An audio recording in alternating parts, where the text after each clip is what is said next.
Hello friends, welcome to channel master botany again.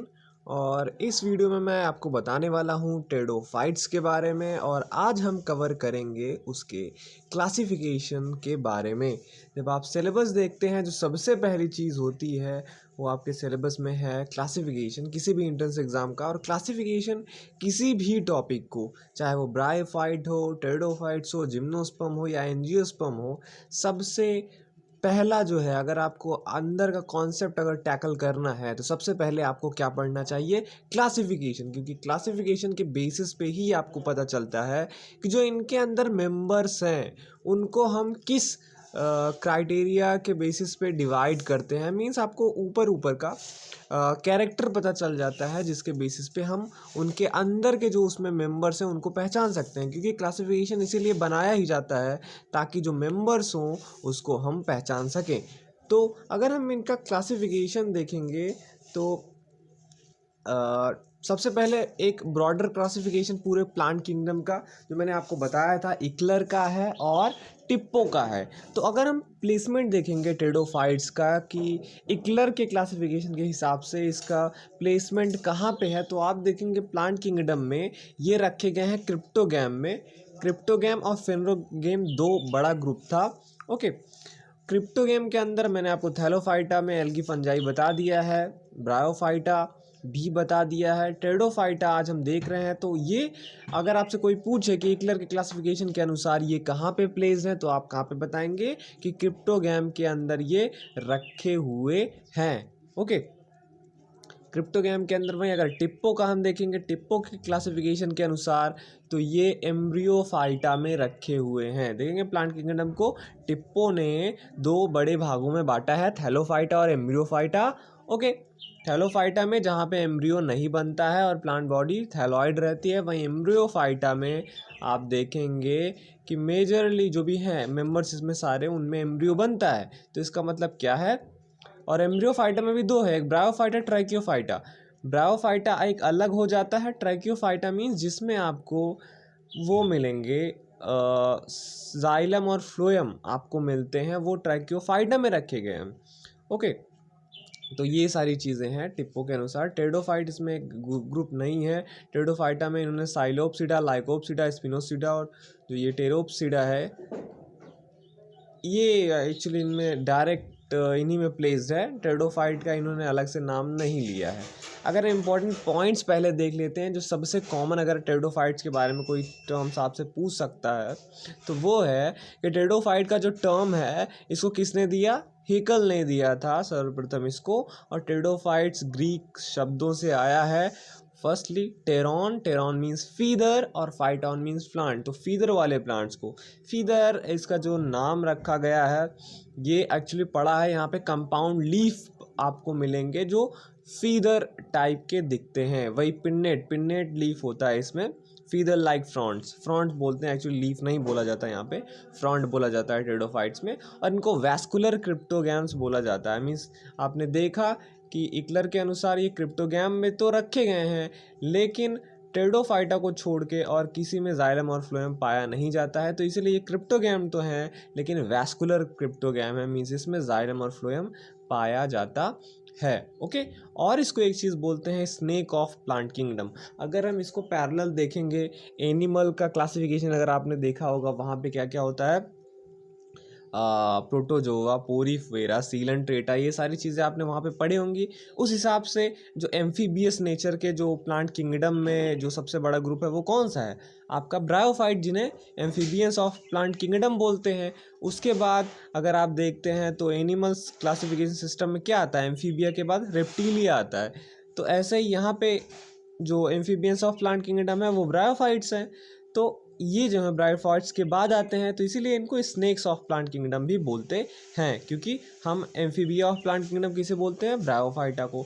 यहाँ पे reproduction जो होता है स्पोर्स से होता है। ओके, यहाँ पे सीड नहीं बनता है।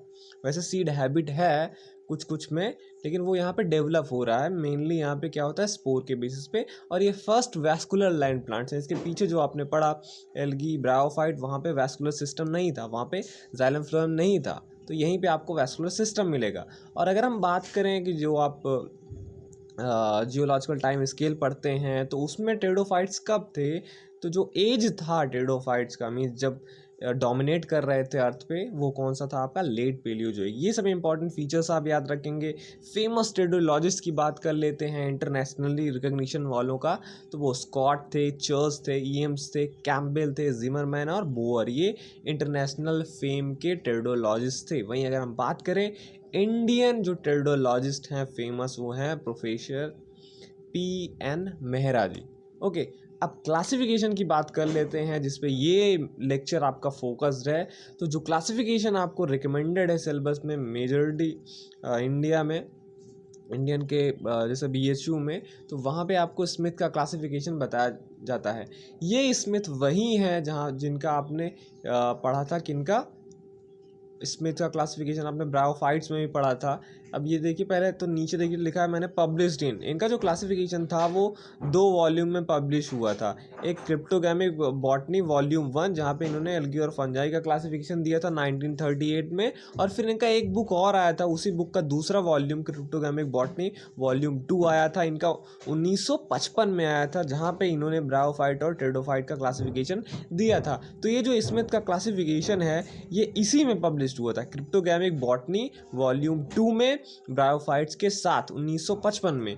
अगर हम टेरिडोफ्लाइज का क्लासिफिकेशन देखते हैं तो वैसे बहुत डीप हम नहीं जाएंगे, आउटलाइन में ही हम आपको बताएंगे कि जो टेरिडोफाइट्स है ये 4 जो है डिविजन्स में बांटा गया है। ओके, यहाँ पे पहला जो है साइलोफाइटा, दूसरा लेपिडोफाइटा, तीसरा कैलामोफाइटा और चौथा टेरोफाइटा है आपका। ओके, ये 4 जो है आपका यहाँ पे डिवीजन स्मिथ ने दिया था। और अगर हम चारों का आपको फीचर्स बताना है, जिसका भी आप क्लासिफिकेशन पढ़ते हैं तो वहाँ पे आपको क्या होता है, फीचर्स बताना होता है उसके डिविजन्स का। तो पहला डिवीजन हम बात करते हैं साइलोफाइटा का।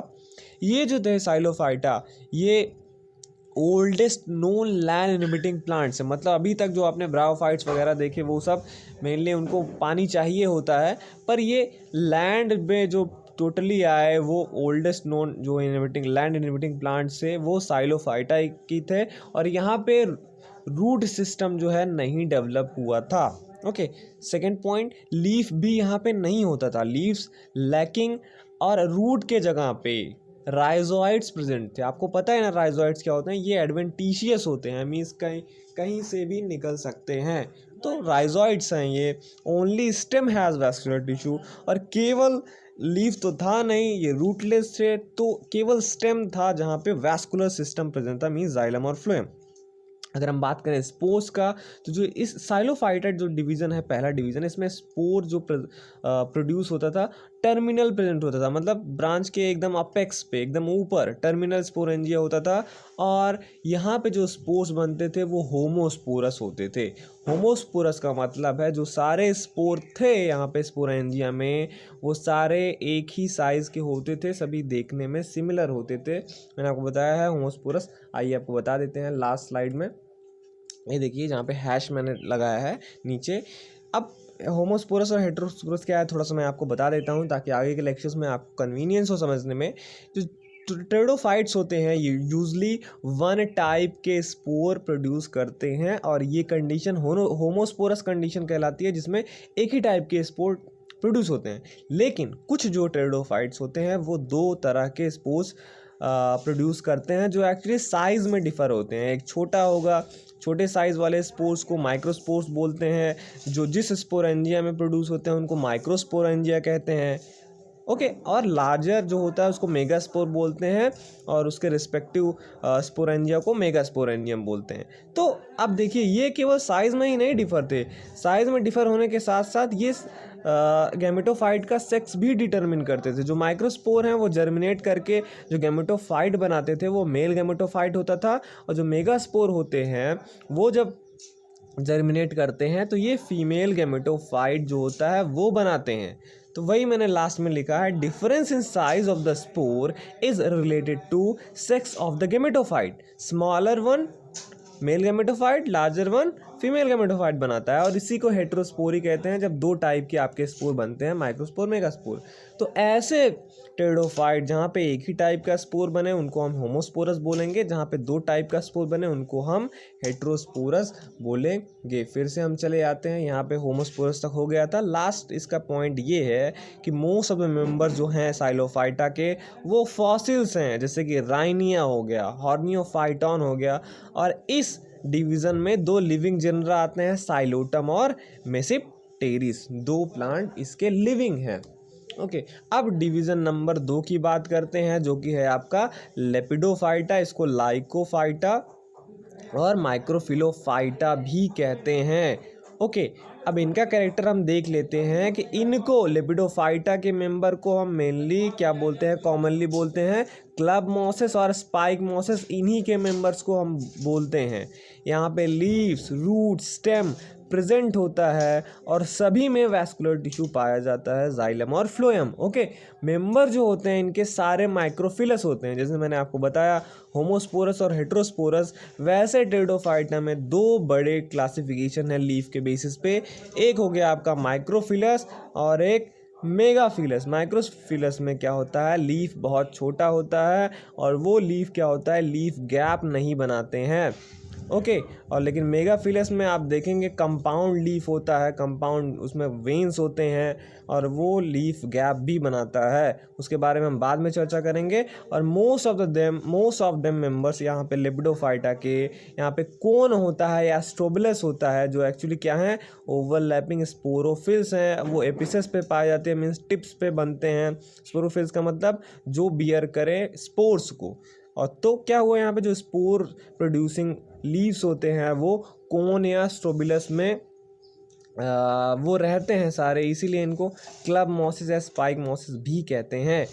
प्लांट जो इनके मेंबर जो होते हैं वो होमोस्पोरस होते हैं, जैसे एग्जांपल के तौर पे लाइकोपोडियम, ये होमोस्पोरस है, और हेटेरोस्पोरस भी होते हैं, इसका एग्जांपल है सेलाजिनेला, दोनों लेपिडोफाइटा के मेंबर हैं। डिवीजन अगर नंबर 3 की बात करते हैं तो आता है स्मिथ के अनुसार कैलमोफाइटा, इसको आर्थ्रोफाइटा और स्फीनोफाइटा भी बोलते हैं। अगर हम बात करें इसके इस डिवीज़न 3 के सेलिएंट फीचर्स की, तो यहाँ पे बहुत स्मॉल लीव्स होती हैं, मतलब वही माइक्रोफिलस नेचर के, यहाँ पे जो अरेंज होती हैं वर्ल्स में नोड पे, जैसे मैंने आपको एंजियोस्पर्म के उसमें लेक्चर में बताया था, अल्टरनेट, अपोजिट और वर्ल्ड कंडीशन क्या होता है, मतलब एक नोड से कई सारे लीव्स निकले होंगे, उसको वर्ल्ड कंडीशन बोलते हैं। तो वही है, यहाँ पे ढेर सारे लीव्स निकले होते हैं, माइक्रोफिलस और वर्ल्स में निकले होते हैं।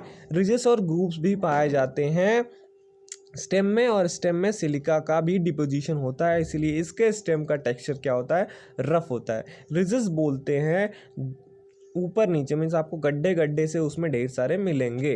ओके, उठा होगा गड्ढा होगा, उठा होगा गड्ढा होगा, ऐसे करके। सेकेंड, यहाँ पे जो मेंबर्स होते हैं ऑलवेज होमोस्पोरस होते हैं, जैसे आपका स्फीनोफिलम हुआ, ये एक्सटिंक्ट है, और इक्विसीटम की बात कर लें तो लिविंग मेंबर हुआ। ओके, चौथे डिवीजन की बात करते हैं तो आता है टेरोफाइटा। टेरोफाइटा को फिलिकोफाइटा भी बोला जाता है। इसकी अगर हम बात करें सेलियन फीचर्स की इनके मेंबर्स की, तो टेरोफाइटा का है कि यहाँ पे कंपाउंड लीव्स होते हैं, मतलब मेगाफिलस, माइक्रोफिलस नहीं, लार्ज होते हैं, फैन लाइक होते हैं। प्लांट बॉडी इसमें वेल डेवलप्ड होती है, और स्टेम जो होता है वो यूजली राइजोम के उस पर रिप्रेजेंट होता है, मीन्स अंडरग्राउंड होगा। ओके, प्लांट जो होंगे होमोस्पोरस होंगे, जैसे कि एग्जांपल होमोस्पोरस का एडियंटम, ड्रायोप्टेरिस और टेरिस। और हेटेरोस्पोरस मेंबर्स की बात करें तो मार्सिलिया हो गया। ओके, स्पोरेंजिया जो होता है यहाँ पे इनके मेंबर्स में प्रेजेंट होता है या तो लीफ के मिडिल पे, या तो स्पोरोफिल्स जो होते हैं उनके मार्जिन्स पे होता है, और वो भी लोअर सरफेस पे, लीफ के लोअर सरफेस पे। लीफ या फ्रॉन्ट जो भी बोलिए, यहाँ पे एक्चुअली फ्रॉन्ट बोला जाता है, लीफ नहीं बोला जाता। स्पोर जो होता है वो जर्मिनेट करता है, स्पोर जर्मिनेट करके क्या बनाता है, गेमेटोफाइट। स्पोर्स बनते हैं स्पोरोफाइट पे, और वो स्पोर्स जो होता है जर्मिनेट होकर गेमेटोफाइट बनाते हैं, जहाँ पे गेमेटोफाइट पे आपका एंथ्रिडिया और आर्चिगोनिया होता है। एंथ्रिडिया मेल सेक्स ऑर्गन और आर्चिगोनिया फीमेल। ये तो नीचे का मैंने आपको बता ही दिया। ये सारा लेक्चर था आपका क्लासिफिकेशन, यही आपको कंसीडर करना है किसी भी एग्जाम के लिए। अगर कोई पूछता है टेरिडोफाइट का क्लासिफिकेशन, आप बताएंगे किसका, जीएम स्मिथ का। किस में पब्लिश हुआ था, क्रिप्टोगैमिक बॉटनी वॉल्यूम 2 में, किसके साथ, ब्रायोफाइटा के साथ। कब, 1955 में। 4 डिवीज़न है इसको, साइलोफाइटा, लिपिडोफाइटा, कैलमोफाइटा और टेरोफाइटा। सारे के बारे में ये कैरेक्टर आप नोट रखिएगा। इंपॉर्टेंट पॉइंट्स जो मैंने आपका बताया कि टेरिडोफाइट्स कैसे ओरिजिन हुआ, vascular cryptogam, snake of plant kingdom क्यों बोलते हैं, ओके, इनका एज क्या है, famous pteridologist of international recognition and famous Indian pteridologist कौन कौन से हैं। तो ये सारा लेक्चर था आपका टेरिडोफाइट्स का। होप ये आपको पसंद आया होगा। मैं मिलूँगा आगे के लेक्चर्स में, जहाँ पे हम और डिटेल में आगे के जैसे सेलिएंट फीचर पूरे टेरिडोफाइट्स के बारे में बात करेंगे। चैनल है हमारा, सब्सक्राइब इसको ज़रूर कीजिए। मैं चलता हूँ, मिलूँगा आपसे नेक्स्ट वीडियो में। Thank you for watching this video.